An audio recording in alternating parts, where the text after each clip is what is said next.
तो कैसे हैं भाई लोग।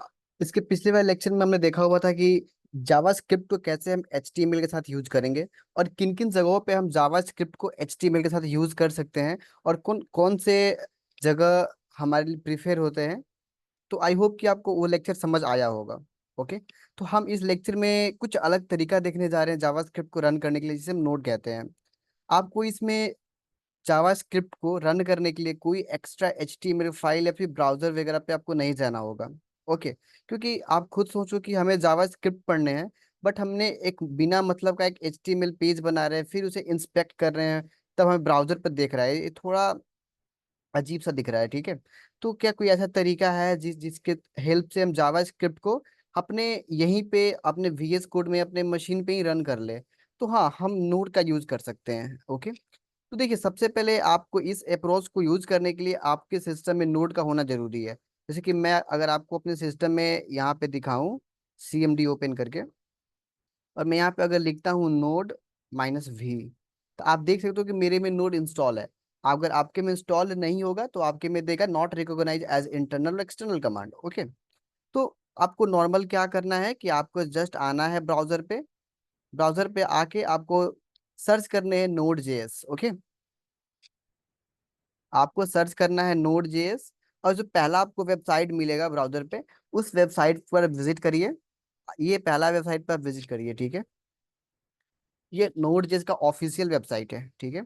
आप यहाँ पे विजिट करने के बाद आप डाउनलोड पे क्लिक करिए और अपने ऑपरेटिंग सिस्टम के अकॉर्डिंग आप डाउनलोड कर लीजिए। अगर आपका लिनक्स हो तो आप लिनक्स का करो, विंडो हो तो विंडो का करो, मैक हो तो मैक का करो। ओके। फिर आप इंस्टॉल जैसे कर लोगे, उसके बाद आप चेक करिएगा कि क्या आपका आपका जो पाथ है, देखिए, जैसे कि हम नोड जैसे इंस्टॉल करते हैं तो हमें अपना पाथ सेट करना पड़ता है। तो आजकल हम इंस्टॉलर के साथ ऑटोमेटिक पाथ सेट हो जाता है। तो आप एक बार चेक कर लीजिएगा कि क्या आपका CMD में नोड हाइपन वर्जन देने पे आपका नोड जिस दिखा रहा है, नहीं दिखा रहा है। अगर नहीं दिखा रहा होगा तो आपको उसका सेटअप मैन्युअली करना होगा, जिसको आप इन्वायरमेंट वेरिएबल में सेव करना होगा। ओके। आप करिएगा, कोई इशू आएगा तो आप मुझे कमेंट सेक्शन में बताइएगा। ओके। चलिए। तो ये हमारा पिछला लेक्चर में जिस हमने लेक्चर 2 पढ़ा हुआ था। ओके। चलिए, हम अभी इसमें बनाते हैं लेक्चर लेक्चर नंबर 3। ठीक है। लेक्चर नंबर 3 में हम अब हमें कोई नीड नहीं है जावा HTML की फाइल बनाने की, डायरेक्ट हम जावास्क्रिप्ट का फाइल लिखेंगे। ठीक है। आप जावास्क्रिप्ट के फाइल का नाम किसी भी नाम से रख सकते हो, बट जो उसका एक्सटेंशन होगा, it should be with .js। Okay. हम यहाँ पे देते हैं demo.js। ओके। देखिए, तो आपका एक जावास्क्रिप्ट का फाइल बन के रेडी हो गया। अब जस्ट इसके अंदर आप लिखिए console.log हेलो हेलो वर्ल्ड। ठीक है।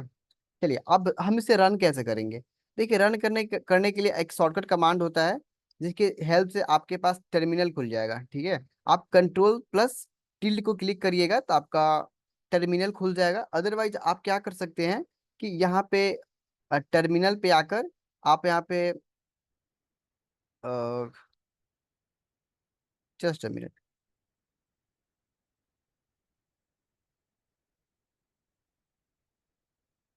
इधर एक टर्मिनल का ऑप्शन देता है, कहाँ गया।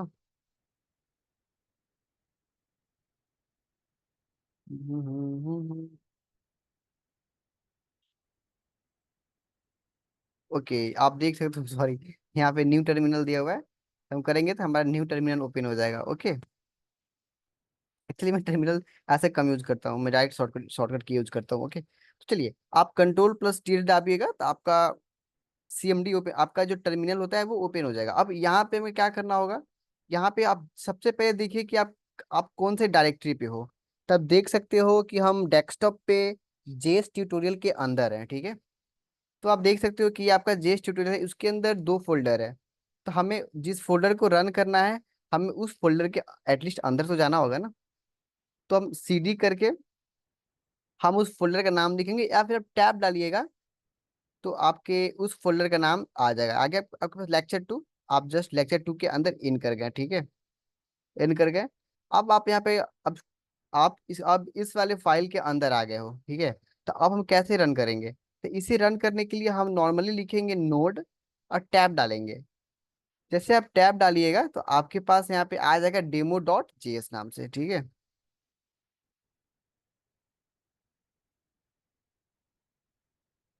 नोड,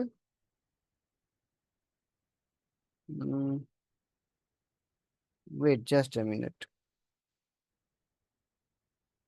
क्या हो गया इसको?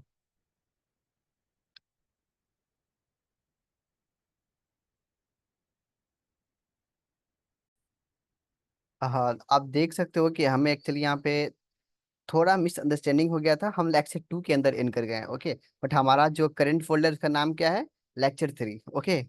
तो हम सबसे पहले क्या करेंगे, बैक जाएंगे, ठीक है। हम जेएस ट्यूटोरियल के अंदर आ गए फिर वापस। अब हम यहाँ से क्या करेंगे, लिखेंगे CD, टैब डालेंगे, लेक्चर 3। अब हमारा लेक्चर 3 आया, ओके।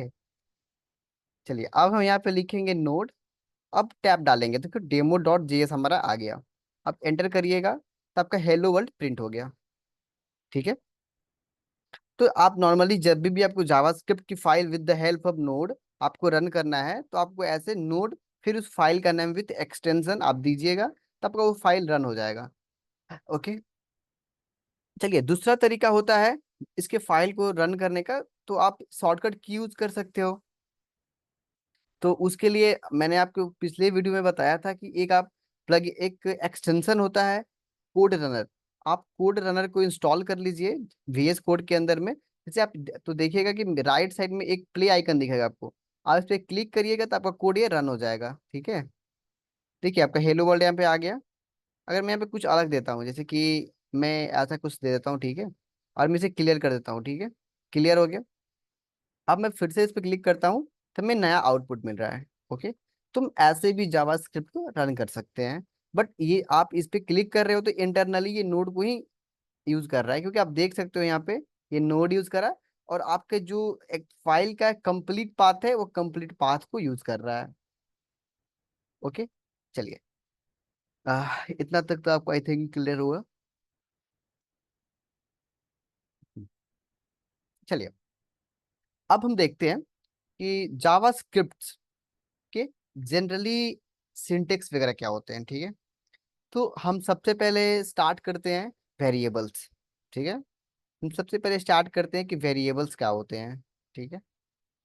देखिए वेरिएबल्स जनरली कहने का मतलब होता है कि हमें कुछ डेटा को स्टोर करने के लिए हमें कुछ डेटा को स्टोर करने के लिए अ, एक मेंबर चाहिए जिसके जिस जो उसको इंडिकेट कर सके, उसे वेरिएबल्स कहते हैं। जनरली वेरिएबल्स को हम इसलिए रखते हैं ताकि हम हमारा डेटा जहाँ पे हो उसका लोकेशन उसको पता हो, ठीक है। समझ नहीं आया? चलिए हम यहाँ पे समझने की कोशिश करते हैं। चलिए जैसे मान लीजिए कि आपके पास अ, एक ये स्पेस बना हुआ है, आपके पास ये स्पेस है, ठीक है। और इसके अंदर हमने क्या करा, इसके अंदर हमने रखा 10, ओके। 10 रखा। तो अब हमने 10 तो रख दिया, बट अब हमें चाहिए कि इसे प्रिंट भी करने हैं। और प्रिंट करना है बाद में, लेकिन आप जस्ट सोचो कि मेम आप 10 को रखिएगा, तो 10 को रखने के लिए कहीं ना कहीं मेमोरी तो चाहिए। आप जनरल लाइफ के एग्जाम्पल भी देख सकते हो कि अगर आपको कुछ डेटा को कहीं रखना है तो आपको वो कुछ जगह चाहिए। इस सेम वर्क होता है हमारे कंप्यूटर्स के अंदर में भी। अगर हमें 10 को रखना है तो हमें कहीं ना कहीं एक स्पेस चाहिए जहाँ पे हम 10 को रख सकते हैं, ठीक है। तो चलिए 10 को रखने के लिए हमारे पास एक स्पेस बना मेमोरी के अंदर, ठीक है। तो अब देखिए हमारा स्पेस बना मेमोरी के अंदर, लेकिन अब दिक्कत है ये कि चलिए ये हमारा स्पेस बना। अब जैसे मान लेते हैं कि इस स्पेस का हम नाम दे देते हैं, कुछ आप दे दीजिए 101 ऐसा एग्जैक्ट होता नहीं है। बट जिस जगह पे हमारा ये 10 स्टोर है मेमोरी के अंदर, उसका एड्रेस है 1011, ठीक है। चलिए अब हम किसके हेल्प से इसको यूज करेंगे?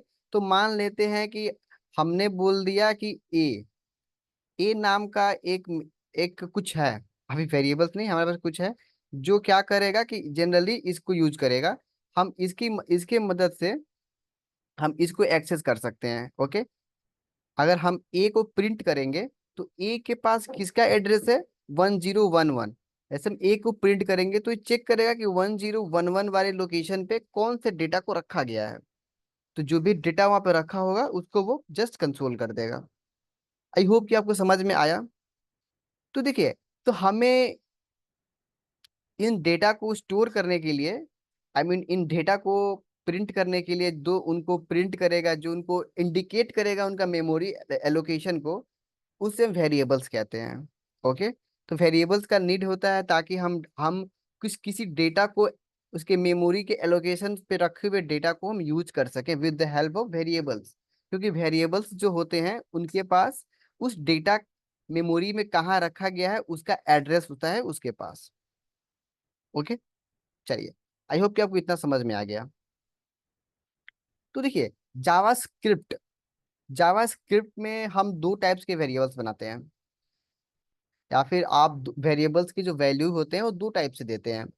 एक होता है फिक्स वैल्यू, एक होता है वेरिएबल्स। ठीक है, तो जैसे कि मान लीजिए कि हम फिक्स वैल्यू देते हैं, तो हम जैसे मान लीजिए कि हमने एक वेरिएबल बनाया ए और हमने बोल दिया इसमें मैंने 20 को स्टोर करके रखा है। कहने का मतलब है कि हमारे पास एक ए वेरिएबल है जिसका वैल्यू कितना है, 20 है। ओके, जैसे मैंने आपको बताया कि मेमोरी का एलोकेशन, अब उस सीन को दिमाग में रखिएगा। ओके, तो ए का वैल्यू कितना है, 20। देन अब हमें क्या करना होगा कि यहाँ पे अब देखिए, हमने ए का वैल्यू पहले ही डिफाइन कर दिया। ठीक है, अदरवाइज हमारे पास ऐसा रहता, बी, हमारे पास एक वेरिएबल होता बी जिसके जिसके पास अभी फिलहाल कुछ नहीं होता। ठीक है, इसके पास ऐसा कुछ नहीं होता है कि ये किस किस वैल्यू को स्टोर कर रहा है या फिर किस मेमोरी एलोकेशन का एड्रेस है इसके पास। ठीक है, जस्ट एक ब्लैंक है।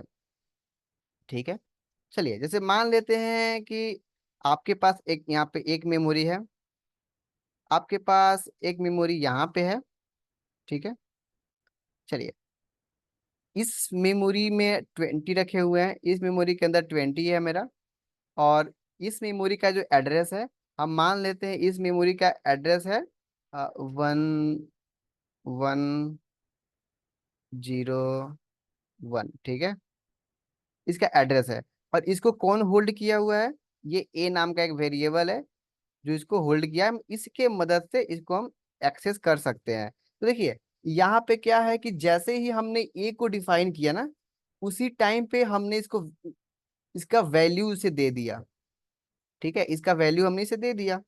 बट अभी देखिए, हमारे पास एक वी नाम का वेरिएबल है, एक वी नाम का वेरिएबल है, लेकिन इसे हमने ये नहीं बताया कि इसे कौन से वैल्यू को स्टोर करने हैं, कौन से वैल्यू को होल्ड करना है। ठीक है, कौन से वैल्यू को होल्ड करना है। तो ये अभी कुछ नहीं है, इसको हमने इनिशियलाइज नहीं किया है। तो जब हम वेरिएबल्स को at at a time of declaration इन्हें हम वैल्यू दे देते हैं, तो उसे हम बोलते हैं फिक्स्ड वैल्यू। और हम इस 20 को क्या बोलते हैं, इस 20 को बोलते हैं लिटरल्स। इसको बोलते हैं लिटरल्स। ओके, इसको क्या बोलते हैं, इसको बोलते हैं लिटरल्स। इसको बोलते हैं लिटरल्स। फाइन, चलिए, मैं एक बार फिर से आपको रिवाइज कर देता हूँ। ये ए क्या है, ए एक वेरिएबल है जो आपका डेटा कहाँ पे रखा गया है उसका एड्रेस को होल्ड करके रखता है। और ये 20 क्या है, 20 एक हमारा लिटरल है। किस टाइप का लिटरल है, तो एक न्यूमेरिक टाइप का लिटरल है। ये ऐसा होता, इसके अंदर हम कुछ डेटा कुछ नेम रखते थे, डेमो रखते। तो ये क्या है, ये एक लिटरल है। ये एक लिटरल है, किस टाइप का लिटरल है, तो स्ट्रिंग टाइप का लिटरल है। ठीक है, और ये क्या है, ये मेरा वेरिएबल है जो डिफाइन नहीं किया गया है। ओके, चलिए, आई होप कि आपको इतना समझ में आ गया कि वेरिएबल्स क्या होते हैं और हमें वेरिएबल्स का नीड क्यों है। ओके, चलिए, अब देखिए, जावा स्क्रिप्ट में कुछ कीवर्ड्स होते हैं। ओके, कीवर्ड्स का जनरली मतलब होता है कि कुछ ऐसे वर्ड जिन्हें रिजर्व रखा गया है जावा स्क्रिप्ट के अंदर में कुछ स्पेसिफिक ऑपरेशन को करने के लिए। जैसे कहने का मतलब है कि कुछ नेम है जिसे कोई यूज नहीं कर सकता है, वो वीआईपी नेम है। इसको फिक्स करके रखा गया है किसी स्पेसिफिक काम के लिए। ओके। जैसे कि आप देखिए, कुछ कीवर्ड है लेट। ओके।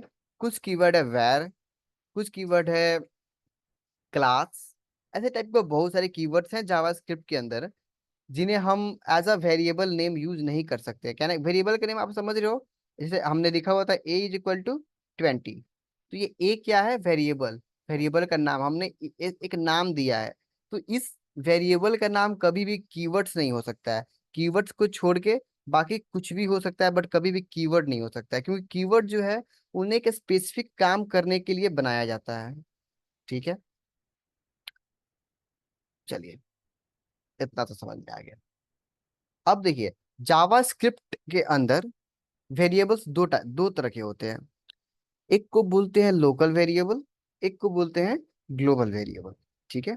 पर देखिए, हम इस इधर मूव करने से पहले हम देखते हैं कि जावास्क्रिप्ट में वेरिएबल कैसे हम क्रिएट करते हैं। ऐसे मैंने जस्ट आपको ऐसे नॉर्मली बताया कि ऐसे वेरिएबल हम बनाते हैं जावास्क्रिप्ट के अंदर में, बट ये एक्चुअली सिंटेक्स सही नहीं है। एग्जैक्टली हम कैसे वेरिएबल्स को जावास्क्रिप्ट में बनाते हैं। ओके, चलिए देखिए, जावास्क्रिप्ट में जनरली तीन तरीका से वेरिएबल्स को बनाते हैं। एक एक को एक का नाम है क्या? वेर। फिर कॉन्स लेट। देन हम यूज कर सकते हैं कॉन्स्ट। ठीक है। इस तीन तरीका से हम जावास्क्रिप्ट में वेरिएबल्स को बनाते हैं। ठीक है। एक वेरिएबल या तो वेर रहेगा, नहीं तो लेट रहेगा, नहीं तो कॉन्स्ट रहेगा। ओके। जैसे हम लोगों ने अभी रेंडमली A = 20 लिख दिया था ना, तो वो सही तरीका नहीं है वेरिएबल्स को डिफाइन करने का। ओके। चलिए हम बारी बारी से देखते हैं। तो हम पहले देखते हैं कि वेर के हेल्प से कैसे वेरिएबल बनते हैं। तो अगर वेर के हेल्प से अगर वेरिएबल्स बनाने हैं, तो डायरेक्ट आप यहाँ पे करिएगा वेर A = 20। ठीक है। तो ये एक तरीका होता है वेरिएबल्स बनाने का। ये क्या है? एक वेरिएबल है। किसकी मदद से बना है? तो वेर के हेल्प से बना है। ठीक है। इसका वैल्यू कितना है? 20 है। 20 क्या है? एक न्यूमेरिक लिटरल है। ओके, चलिए, अब हम क्या करते हैं, इसके वैल्यू को प्रिंट करते हैं। जो ए है उसको प्रिंट करते हैं अपने कंसोल पे। तो कैसे प्रिंट करिएगा? तो पहले एक स्ट्रिंग लिख दीजिए, the value of A. Okay. ठीक है, आपको मैंने बताया था कि कभी भी स्ट्रिंग को लिखना है तो हम डबल कोड के अंदर, सिंगल कोड के अंदर, या बैकटिक्स के अंदर लिखते हैं। ओके, चलिए,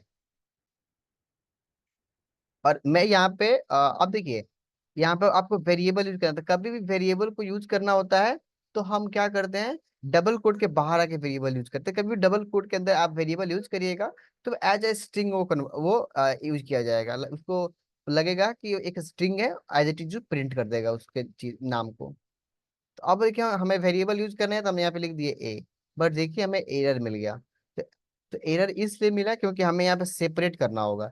तो या हम यहाँ पे एक कॉमा लगा सकते हैं, अदरवाइज आप प्लस का यूज कर सकते हो। प्लस यूज करोगे तो वे कॉन्केटेनेशन कर देगा, तो हम जनरली यहाँ पे यूज करेंगे एक कॉमा। हम बाद में देखेंगे कॉन्केटेनेशन क्या होता है। ओके, चलिए, अब हम इसको प्रिंट करते हैं कैसे। तो यहाँ पे जस्ट आप क्लिक करिए। आप देखिए यहाँ पे the value of A = 20। Okay, but अगर आप इस वैर को नहीं भी लिखोगे ये तभी भी काम करेगा। The value of A = 20। Okay, देखिए, अगर आपने वेरिएबल्स बनाए और आपने वेरिएबल के पहले वैर लेट और कॉन्स्ट कुछ भी नहीं लिखा, तो वो बाय डिफॉल्ट वैर होता है। ओके, ये बाय डिफॉल्ट वैर होता है। बट एक गुड प्रोग्रामिंग प्रैक्टिस कहता है कि हम कभी भी वेरिएबल्स को बनाएं तो उसका हम आइडेंटिफायर लिख दें, ताकि लगे कि ये वेरिएबल किस टाइप का वेरिएबल है। ओके, क्योंकि लेट कॉन्स्ट और वैर ये स्कोप को दिखाते हैं कि आपके वेरिएबल्स जो बने हैं उसका स्कोप क्या है। स्कोप, देखिए, स्कोप कहने का मतलब है लाइफ, उस वेरिएबल का लाइफ कितना है। ओके, हम आगे देखेंगे इन चीज को। चलिए, अभी तो हमने जस्ट क्या करा था, वेर का यूज करा कि हमने एक वेरिएबल्स बनाया थे। ये वेर का यूज हो गया। चलिए अब हम इसको जस्ट इसको कमेंट आउट करते हैं और नीचे आते हैं। और हम अब क्या करते हैं, एक लेट नाम से वेरिएबल बनाते हैं। Let A is equal to 100 देते हैं, जस्ट लॉक करते हैं। मैं नॉर्मल लॉक कर रहा हूँ, ओके। देखिए ये अभी हमने वेयर से बनाया था, अब हमने क्या करा, लेट से बना लिया। ओके, अब मैं इसे प्रिंट करता हूँ तो आप देखिएगा अभी 100 प्रिंट हो गया। आप देख सकते हो 100 प्रिंट हो गया यहाँ पे। तो ऐसे हम लेट का यूज करके वेरिएबल्स बनाते हैं।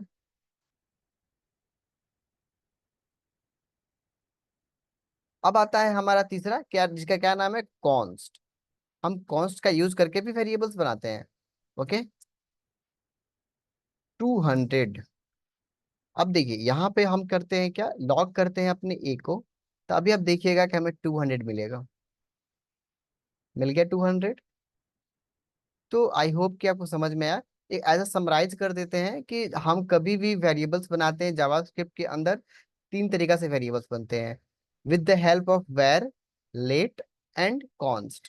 ओके, ये जो आपका ए है वो क्या है, वेरिएबल है। कॉन्स्ट क्या है, ये वेरिएबल्स बनाने का तरीका है कि आपका वेरिएबल का लाइफ साइकिल क्या है, आपके वेरिएबल का स्कोप क्या है, किस टाइप का ये वेरिएबल है। और फिर 200 क्या है, 200 एक लिटरल है, जो एक मेमोरी के अंदर इसको सेव रखा गया है। और उसका जो रेफरेंस है, उसका जो एड्रेस है वो ए के पास है। तो जब भी हम ए को प्रिंट करेंगे तो ये क्या होगा कि जाके उस वाले लोकेशन पे चेक करेगा कौन सा डेटा है, और जो भी डेटा उस लोकेशन पे मिलेगा उसे वो कंसोल कर देगा। आई होप कि आपको समझ में आया। बट एक कंफ्यूजन है, जब ये तीन तरीका ऑल, जब ये वैर से वेरिएबल को यूज करते हैं तो फिर लेट और कॉन्स्ट का यूज करने का क्या फायदा है। ओके, तो हम इसको इसके नेक्स्ट वाले लेक्चर में पढ़ेंगे। काफी मजेदार इसका रीजन है। तो आप जिस वीडियो में बने रहिए और अच्छे से पढ़िए, और जो भी नए हो आप सब्सक्राइब करिए और शेयर करिए वीडियोस को। एंड आपको जो भी आपका फीडबैक आ रहा है लेक्चर से रिलेटेड, आप फीडबैक को कमेंट में सेंड कर सकते हो। ओके। ओके, मिलते हैं इसके नेक्स्ट लेक्चर में, तब तक के थैंक यू सो मच।